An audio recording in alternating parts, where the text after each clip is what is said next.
गुरु ग्रंथ साहिब जी में भक्तों की वाणी है। गुरु ग्रंथ साहिब जी में भक्तों की वाणी है, कवियों की वाणी है।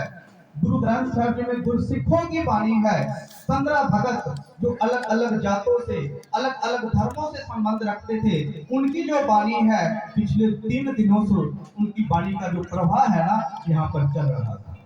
चिड़िया करम करावत न है, गंगा हटिया पावत न है, गुरु नानक जो कथी कलाम, सिर पर रक्षक के मान करना। जो गुरु नानक ने, जो गुरु नानक के मानने वालों ने जो वाणी रखी है ना, उनके ऊपर में ईमान रखा जाता है, उनके ऊपर भरोसा किया जाता है। और जब हमारे समाज में अगर कोई अकाल चलाना करता है तो उस वक्त जो है रोया नहीं जाता, बल्कि गुरबानी का प्रवाह चलाया जाता है और उस अकाल पुरख के भाने को जो है ना, वो मिठा करके माना जाता है। भाना जो है हम सभी को मानना, इसमें कोई शक नहीं। ये जो मौत है ना, ये अटल सच्चाई है, हमने मरना ही मरना है। साथ संगत ये भाना हमें मानना ही पड़ेगा। ये भाना पावे हम रो कर माने, पावे हंस कर माने। पर जो गुरु के सिख होते हैं ना, जो गुरु मर्यादा के अनुसार अपनी जिंदगी को बिताते हैं ना, वो इस भाना को मिठा करके मानते हैं, सत्य वचन करके मानते हैं। क्यों? क्योंकि उन्हें इस बात का पता है कि कबीर जिस मरने ते जग डरे, मेरे मन आनंद मरने ही ते पाइए पूर्ण प्रमाण। उन्हें इस बात का पता है कि मरना ही सच है, ये जिंदगी झूठ है। फिर जब बोलने के सामने मौत की बात आती है ना, तो वो मौत को खिड़े मत्थे प्रवान करते। और गुरु के सिखों ने इस मौत को ना सिर मत्थे प्रवान के आगे हाथ की घटना में आपके सामने रखनी चाहूंगा। गुरु अर्जन पातशाह जी महाराज बैठे हैं और कहते हैं सिख जो है गुरु अर्जन पातशाह जी के पास आया है। गुरु अर्जन पातशाह जी को कहते हैं कि पातशाह जी, गुरु ग्रंथ साहिब जी की वाणी में आप कहते हो कि भाना जो है हमें मानना ही पड़ता है, और ये भाना मानना बहुत औखा है। परमात्मा के हुक्म को मानना बहुत औखा है, बहुत मुश्किल है। पर पातशाह जी, कोई ऐसा गुरसिख है, कोई ऐसा सिख है जो इस भाना को मीठा करके मानता हो, सच करके मानता हो? उस वक्त गुरु अर्जन पातशाह जी के वचन से कहने लगे, गुरु क्या सिखा, अगर ऐसे सिख को मिलना है ना, तो लाहौर की धरती चला जा, भाई भिखारी जी को मिल, उनके जीवन से ना तुझे भाना मानने का शिक्षा मिलेगा। कहते वो जो सिख था ना, वो लाहौर की धरती पहुंच गया। लोगों से पूछता है कि भाई भिखारी जी का घर कहाँ पर है। कहते जब भाई भिखारी जी के घर गए ना, क्या देखते हैं कि उनका इकलौता बेटा था, इकलौता पुत्र था। घर में जो है ना शादी का माहौल था, उनका कल के दिन शादी कराना था।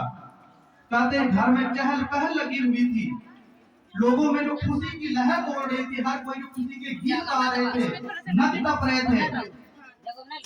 किसी से पूछा भाई भिखारी जी कहाँ पर है। जब भाई भिखारी जी के पास गए तो क्या देखते हैं कि वो दरख्त के नीचे बैठकर ना तप्पर सी रहे, चटाई बना रहे हैं। उस सिख ने सवाल किया, भाई भिखारी जी, आपके बेटे का ब्याह का दिन है, कल आपके बेटे का शादी होना है, और आप यहाँ दरख्त के नीचे बैठकर आप तप्पड़ बना रहे हैं, चटाई सी रहे। उस वक्त भाई भिखारी जी का जवाब था, कहने लगा, इसका कल जिस बेटे का विवाह होना है ना, कल उस बेटे की विवाह के बाद जो है ना मौत हो जानी है। आज जो शगन दे रहे हैं, आज जो खुशी मना रहे हैं, कल यही लोग जो हैं यहाँ पर बैठ के अफसोस करेंगे, हम उनके बैठने के लिए ना ये तप्पर बना रहे हैं, ये चटाई सी रहे हैं। उस सिख के मन में ये शंका पैदा हो कि ये कैसे हो सकता है, क्यों ना मैं ये देख कर जाऊं। कहते हैं ना वो आज रुक गया। कल जब साथ संगत भाई भिखारी जी का इकलौता बेटा, जब उनकी शादी हुई है, कहते हैं शादी करके घर आए हैं और पेट में ना जोर से सुर उठा, दर्द उठा। कहते उस दर्द के कारण उसकी मौत हो गई। सारे लोग उन्हें अफसोस करने लगे। कहते उस वक्त जो है ना वो सिर्फ भाई भिखारी जी के पास गए और जाकर कहते हैं, भाई भिखारी जी, अगर तुझे पता था कि कल तेरे पुत्र की मौत हो जानी है, तेरे बच्चे ने जीवित नहीं रहना है, फिर तू गुरु अर्जन पातशाह जी के पास जाकर अपने पुत्र के जीवन की भीख क्यों नहीं मांग ली। उस वक्त साथ संगत भाई भिखारी जी का जवाब सुनना और उस जवाब को ना हम लोगों ने भी मानने का जतन करना है। भाई भिखारी जी क्या कहते हैं गुरु क्या सिखा, अगर मैं गुरु अर्जन पातशाह जी के पास जाकर अगर अपने पुत्र की भीख मांग लेता ना, मैं गुरु के शब्द के उलट हो जाता, क्योंकि गुरु ग्रंथ साहिब जी की वाणी ये बात कहती है, तेरा किया मीठा लागे हर नाम पदार्थ। परमात्मा का जो खाना है ना, हमें मीठा करके बनना चाहिए। साथ संगत गुरु के सिखों ने परमात्मा का इस खाना को जो है ना वो मीठा करके माना है, सच करके माना है। भाई गुरु अर्जन पातशाह जी महाराज को सिख ने सवाल किया था, गुरु अर्जन पातशाह जी महाराज ने वैसा गुरसिख दिखा दिया, जो उनके जीवन की अवस्था है साथ संगत वो हमारी नहीं हो सकती, जो उनके जीवन की अवस्था है वो हम नहीं बढ़ा सकते, क्योंकि बिछोड़े का जो दुख है ना इस संसार में साथ संगत ये बहुत बड़ा है। जो भी इस संसार में मनुष्य आया है उसने इतना इस संसार से जाना है, हम सभी ने इस संसार से जाना है, पर कब जाना है, कदों जाना है, कितने जाना है इसका हमें नहीं पता। अगर हमें पता चल भी जाए ना हम कुछ नहीं कर सकते। गुरु अमरदास जी महाराज का वचन है गुरु ग्रंथ साहिब जी में कि क्या जाना क्यों मरेंगे, कैसा मरना होए, जेकर साहब मनो न बिसरे ता सहला मरना होए। अगर हमें पता चल भी जाए कि फलाने दिन हमारी मौत होने वाली है, फलाने स्थान पर हमारी मौत होने वाली है, फिर भी साथ साथ हम लोग कुछ नहीं कर सकते। हमारी इतनी समर्था नहीं कि हम अपने मौत के दिन को बदल दें, हमारे पास इतनी ताकत नहीं कि हम जितनी सांसें हमारी लिखी है ना हम उससे ज्यादा सांसें संसार में नहीं ले सकते। एक घटना मैं और आप जी के सामने रखनी चाहूंगा। कहते हैं ना एक राजा था, उस राजा को ना किसी महात्मा ने ये बात बता दिया कि फलाने दिन ना तुम्हारी मौत हो जानी है।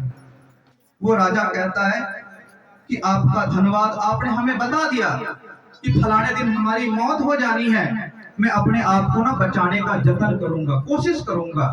कहते वो राजा जो है ना वो मन में सोचता है, क्योंकि जो कुछ उन्होंने पढ़ा था पुराणों में ग्रंथों में जो कुछ उन्होंने सुना था उसके हिसाब से वो मन में सोचता है, कहता है कि जिस मनुष्य का जहां पर मौत लिखा होता है ना वहीं पर उसकी मौत होती है। जिस दिन जिस मनुष्य की मौत लिखी होती है ना उसी दिन वो मरता है। जो समा मनुष्य के मौत का नियत है ना वो उसी समय में मरता है। वो अपने मन से ये नियत कर लेता है, निर्णय कर लेता है कि मेरा जो जन्म है ना महलों में हुआ है, इस नगर में हुआ है, हो सकता है परमात्मा ने मेरी मौत इस महल में ही लिखी हो, क्यों ना मैं इस नगर को इस महल को छोड़कर कहीं और चला जाऊं ताकि मैं अपने जिंदगी को बचा सकूं। अपने मन से वो निर्णय करके ना साथ संगत अपने घर से घोड़े पर सवार होकर कहते वो बाहर निकल जाता है और कई दिनों तक कई रातों तक वो घोड़े का सफर करके ना साथ संगत वो एक जंगल में पहुंचता है। जंगल में बड़े गुफा में जब वो पहुंचता है ना आज वो दिन आ गया है जिस वक्त उसकी मौत होनी है। कहते आज वो अपने घोड़े से नीचे उतरता है और अपने घोड़े से नीचे उतर कर ना वो उस घोड़े को किले से बांध कर थापी देकर वो घोड़े को कहता है कि ए घोड़ा तेरा धन्यवाद, तू मेरे औखे वेले काम आया है, तू मेरे मुश्किल में काम आया है, आज तू ना मुझे मौत वाली फांक से बहुत दूर लेके आ गया है। कहते जब उसने थापी मारी ना उस वक्त किसी ने उसे थापी मारकर आवाज सुनाई दिया, कहता है ए राजन धन्यवाद घोड़े का नहीं, धन्यवाद तो तुम्हारा है, क्योंकि तुम्हारी जो मौत है ना इस गुफा के अंदर लिखी हुई थी, पर तू बैठा यहाँ से कोहा मील दूर था, मैं चिंतित था, मैं सोच रहा था कि तुम्हें यहाँ पर किस तरीके से लेकर आऊं, पर देख तो सही तू आप चल के ना मौत वाली थाप पर आ गया है, तेरी मौत यहाँ पर लिखी हुई थी, अब चल हमारे से। साथ संगत ये जो मौत है ना ये अटल सच्चाई, और ये कोई पता नहीं कभी कब परमात्मा का बुलावा आ जाए। वो बचपन में भी हमें बुला सकता है, वो जवानी में भी हमें बुला सकता है, वो हमें बुढ़ापे में भी बुला सकता है, और ये भी पता नहीं कि वो हमें माँ के उदर से ही वापस बुला ले। इस संसार को देखने का भी नसीब हमारे पास ना हो, ऐसा भी हो सकता है। पर साथ संगत एक घटना और मैं आप जी के सामने रखनी चाहूंगा। कहते गुरु नानक पातशाह जी का ना दरबार लगा हुआ था। गुरु नानक पातशाह जी का दरबार लगा हुआ है और उस दरबार में ना रोजाना एक 8-9 साल का जो बालक है ना, वो रोजाना दरबार में आता है, सेवा करता है, सिमरन करता है, बंदगी करता है, जूठे जो बर्तन है संगतों के वो मांगता है। साथ संगत उस बालक का नाम है भाई तारू जी। भाई गुरदास जी ने उसका नाम भाई तारू पोपट लिखा है। ये सिख कौम का पहला शहीद है। जिस वक्त बाबर ने हमला किया था ना, उस वक्त बचाते हुए ये जलकर शहीद हुए थे, भाई तारू पोपट जी। ये नाम आप लोगों ने याद रखना। साथ संगत जब वो सेवा करता है ना, आज कुछ लोगों ने, कुछ सिखों ने जाकर गुरु नानक पातशाह जी महाराज के सामने बेनती की कि गुरु नानक पातशाह जी, ये जो बालक है ना, इनकी उम्र बहुत छोटी है पर सियानत इतनी है कि हम सभी हैरान हो जाते हैं। इतनी छोटी सी उम्र में वो यहाँ पर आकर सेवा करते हैं, सिमरन करते हैं, भजन बंदगी करते हैं, इबादत करते हैं। पातशाह जी जब कल ये आए ना गुरु दरबार में, आप इनसे पूछना कि इन्हें इतनी जानकारी कहाँ से हुई। कहते साथ संग जब अगला दिन हुआ ना, दरबार लगा हुआ है, आज वो बालक आया है और गुरु नानक पातशाह जी के चरणों में सिजदा करके ना जब बैठने लगे, गुरु नानक पातशाह जी महाराज ने उसे अपने पास बुला लिया। अपने पास बुलाकर कहता, ए बालक, मैं देखता हूं कि तू रोज यहाँ पर आता है, रोज सेवा करता है, रोज सिमरन करता है, रोज वाणी पढ़ता है, रोज वाणी की विचार करता है। तुझे ये ज्ञान प्राप्त कहाँ से हुआ? तुम्हें ये जानकारी कहाँ से मिली? उस वक्त उस बालक का जवाब था, कहने लगा, ये जानकारी मुझे ग्रंथों से नहीं मिला, यह जानकारी हमें किसी ने बताया नहीं। मेरी माँ ना खाना पका रही थी, मैं भी वहां पर बैठा था। जब मेरी माँ ने चूल्हा बाला ना, जब उन्होंने लकड़ लगाया ना, तो मैंने क्या देखा, जो छोटे छोटे लकड़ थे ना, वो जल्दी से सर के सुहा हो गए, जल्दी से जल गए। मेरे मन में ख्याल आया, मना, जिस तरीके से ये लक्कर, छोटे लक्कर जल्दी से सर के सुहा हो गए हैं, जिंदगी का कोई पता नहीं कि वो परमात्मा भी बुलावा कब भेज दे। वो बचपन में भी हमें अपने पास बुला सकता है, वो जवानी में भी हमें अपने पास बुला सकता है, वो बुढ़ेपे में भी हमें अपने पास बुला सकता है। इस करके मैं सारे संसार के झमेले को छोड़कर गुरु नानक पातशाह जी, मैं आपकी शरण में आ गया हूँ, क्योंकि अंत समय जो है ना, केवल आपका नाम, आपका उपदेश ही हमारा सहारा बनेगा। हम लोग गुरु ग्रंथ साहिब जी की वाणी में ये वचन पढ़ते हैं ना, भई प्राप्त मानुख देहुरिया, गोविंद मिलन की एह तेरी बरिया, अवर काज तेरे किते ना काम, मिल साध संगत पद केवल ना। गुरु ग्रंथ साहिब जी की वाणी में क्या है? गुरु ग्रंथ साहिब जी की वाणी में केवल परमात्मा का नाम, परमात्मा का नाम, परमात्मा का हुक्म, वो हुक्म जिस हुक्म से ये सारी कायनात चलता है। हुक्म है अंदर सबको, बाहर हुक्म ना कोई। उसके हुक्म के अनुसार हम लोग इस संसार में आ जाते हैं और उसके हुक्म पर ही हम लोग इस संसार से चले जाते हैं। वो हुक्म जो है ना, गुरु ग्रंथ साहिब जी में दर्ज है। और उस वाणी को पढ़कर, उस वाणी को विचार कर, उस वाणी का अध्ययन कर कर साथ संगत हमें इस बात का पता चलेगा कि कबीर क्या जाना कि मरेंगे कैसा मरना होए, जेकर साहब मनोना विसरित सहला मरना होए, कि इस जिंदगी को सुखाला किस तरीके से बनाना है, किस तरीके से हमने अपने गुरु के नजरों में प्रमाण होना है, किस तरीके से हमने अपने जिंदगी को सफल करना है। ये बातें हमें गुरु ग्रंथ साहिब जी से पता चलेगा, क्योंकि मौत का कोई पता नहीं कब बुलावा आ जाए। मैं एक बेनती और करनी चाहूंगा साथ संगत, अक्सर ना अगर हम लोग किसी के घर जाते हैं, अगर किसी से मिलने के लिए जाते हैं ना, तो हम अपने साथ कुछ फल लेकर जाते हैं, कुछ मिठाई लेकर जाते हैं, कुछ ना कुछ अपनी तरफ से उन्हें भेंट करने के लिए लेकर जाते हैं। पर जिस परमात्मा से हम लोगों ने मिलने के लिए जाना है, उनके लिए हम क्या लेकर जाते, कभी इस बात का विचार करना। जब किसी के घर जाना हो, हम उसके लिए मीठा लेकर जाते हैं, उनके लिए फल लेकर जाते हैं। पर जिस मालिक ने हमें इस संसार में भेजा है, हम उस मालिक के लिए इस संसार से क्या लेकर जाते हैं, उस मालिक को साथ साथ हमारे ओर से पदार्थ नहीं चाहिए, भेंटा नहीं चाहिए। उन्हें अगर कुछ चाहिए ना, तो केवल परमात्मा का नाम है। तो सा बंधु जिए का इथे उठे ना, वो इस संसार में भी काम आएगा। उस संसार में भी काम आएगा। और जिसने बचपन में, जवानी में, बुढ़ेपे में, जिस समय भी उस मालिक को याद किया ना, साथ संगत शरीर के जो अंग हैं वो जवाब दे गए, पर परमात्मा की जो प्रीत थी ना वो अंत तक निभ गई, शरीर के अंग जवाब दे गए, पर अंतले समय भी ना मेरे गुरु नानक ने उन्हें आकर निवाज दिया। इतिहास की एक घटना, कश्मीर की धरती में ना माता एक बुजुर्ग माई दर्शनों की तांग लेकर बैठी है। उसे ये झाग कहां से लगी, ये तांग कहां से लगी? कश्मीर की धरती में ना एक सिख प्रचार करने के लिए गया था जिसका नाम है भाई माधव दास। वहां पर एक बुजुर्ग माई रहती थी, माता भाग पड़ी। उनका एक बेटा था भाई सेवाराम। ये माँ जो है ना, ये बुजुर्ग माई रोज संगत में आती है, रोज सत्संगत करती है। कहते जब आज सत्संगत करती है ना, उसके मन में ख्याल आया, मना जिस गुरु के सिख के पास बैठने से इतनी ठंडक मिलती है, जिस गुरु के वचन को सुनने के बाद अंदर को टिकाव मिलता है, किसे उस गुरु के दर्शन हो जाए, किसे उस गुरु से मुलाकात हो जाए। कहते मन में जो है ना ये निर्बलता प्रकट हुई, ये मिलने की ताक पैदा हुई। कहते हैं आज जो है ना वो भाई माधव दास जी से पूछते हैं कि पुत्र, जिस गुरु की तू बातें करता है वो गुरु कहाँ पर है? उस वक्त वो माधव दास जी बताते, कहने लगे, माँ गुरु नानक पातशाह जी महाराज ज्योति ज्योत समा गए हैं।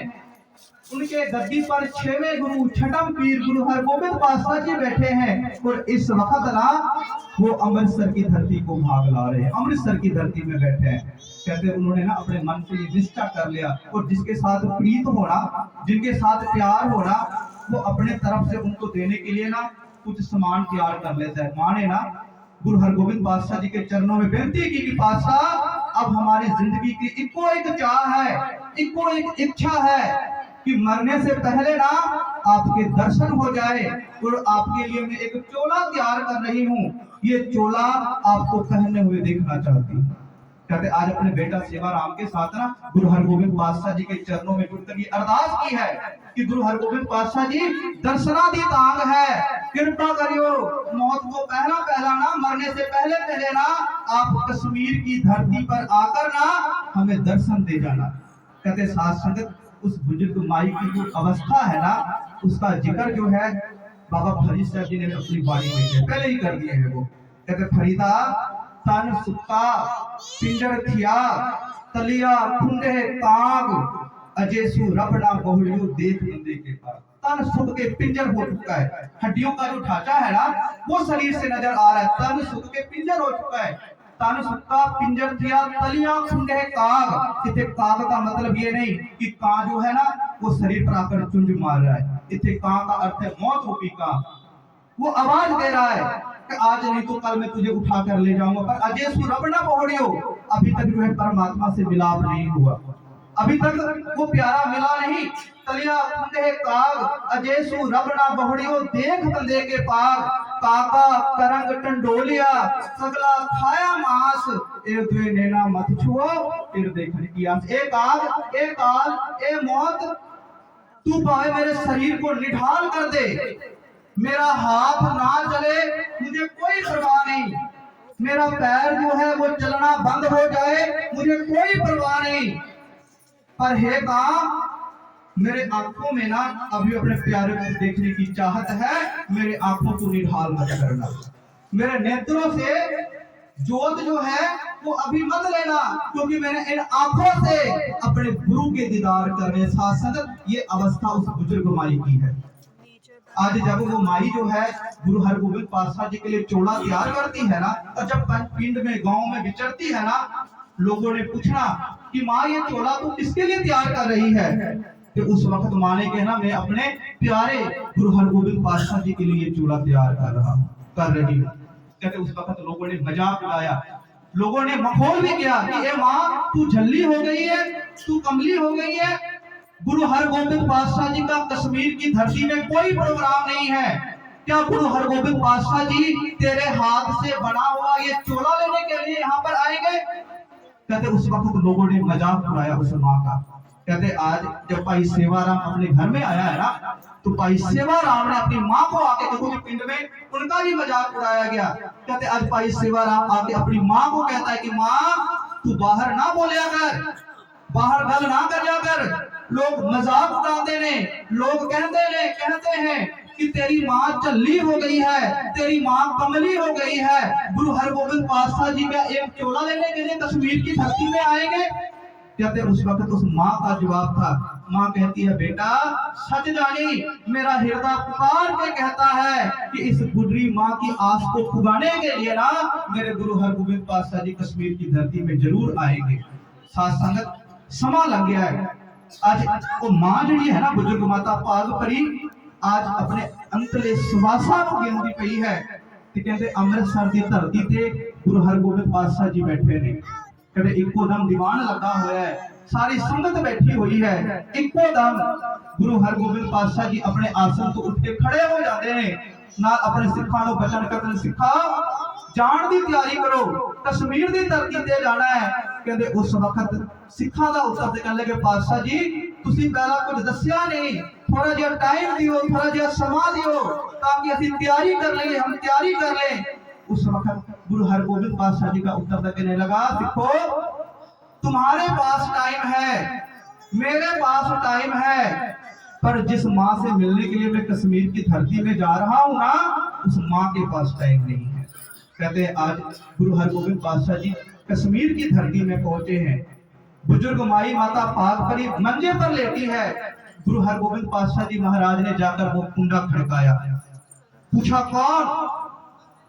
गुरु हरगोबिंद पातशाह जी महाराज ने उत्तर दिया, माँ मैं वही हूँ जिसे तू रोज याद करती थी कि पातशाह मरने से पहले दर्शन दीदार दे के चले जाओ। कहते आज गुरु हरगोबिंद पातशाह जी जब अंदर गए ना, वो माँ उठकर गुरु हरगोबिंद पातशाह जी के चरणों में नतमस्तक होने की कोशिश की, पर गुरु हरगोबिंद पातशाह जी माँ तू लेटी रहे।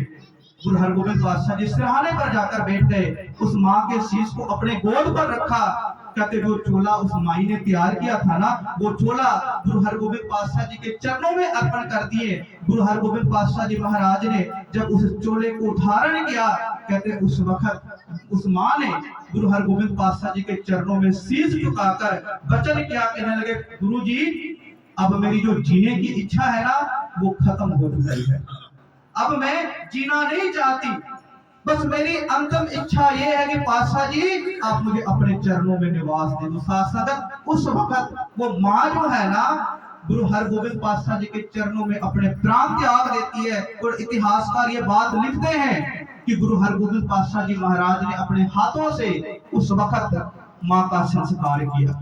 साथ संगत अगर हम अंतले समय भी अगर अपने मालिक को याद करेंगे ना, साथ संगत ये शरीर जो है ना हमें चिखा की ओर चली जाए, पर जो अंदर की प्रीत है ना उस करके हमें अपने मालिक के चरणों में जो है स्थान मिल जाएगा। आज हम लोग भाई प्रीतम सिंह जी की याद में यहाँ पर जुड़ बैठे हैं, ये अरदास करने आए हैं कि वाहिगुरु उन्हें अपने चरणों में निवास बख्शना, पीछे परिवार को भाना मरने की बल मुझे समर्था बख्शिश करना।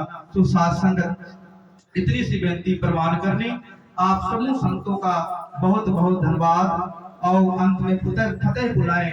वाहिगुरु जी का खालसा, वाहिगुरु जी की फतेह।